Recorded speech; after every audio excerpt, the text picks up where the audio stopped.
Condo prices are rising again in San Francisco for the first time in months.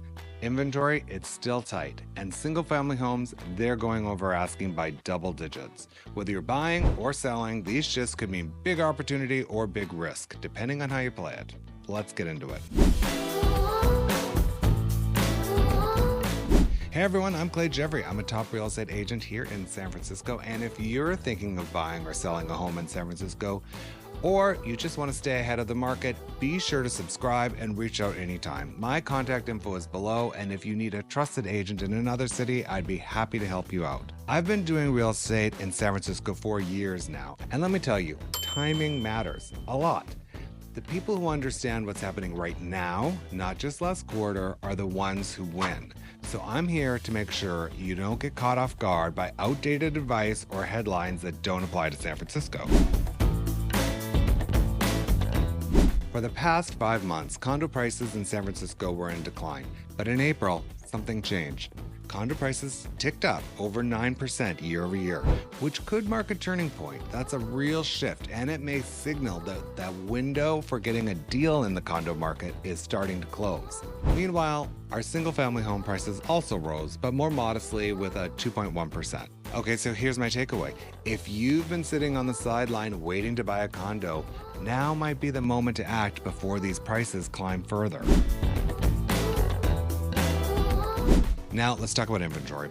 And this is where things are kind of tricky. In April, what we saw was single-family homes inventory was down 6.25% year over year. Condo inventory was down about 7.5%, and a massive 20% drop in condo sales year over year.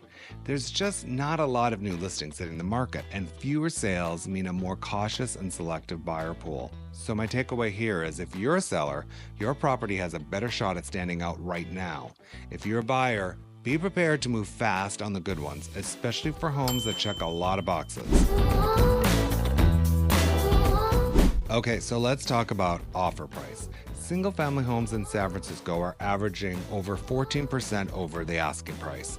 That's huge. It's telling us that demand is strong and buyers are still willing to compete. Compare that to condos. They're selling at just over 0.4% over asking on average. So the condo market is much less aggressive. So if you're buying a house, expect competition and consider writing really strong offers. If you're shopping for a condo, you've got more negotiating room. But I think that time is starting to run out. Okay, so one of my favorite metrics is months of supply, or MSI. It tells us who's got the upper hand. So for single family homes, we're looking at 1.7 months of inventory. That's under 2 months, right? So that indicates a very strong seller's market.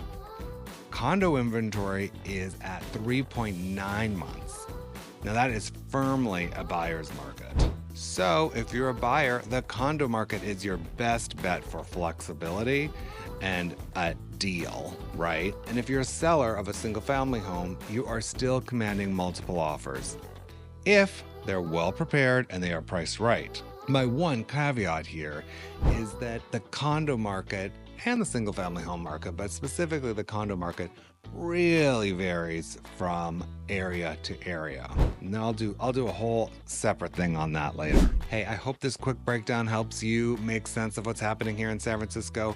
If you got value from this, please hit that like button and subscribe so you don't miss the next one. My name is Gjevre, and I will see you next time.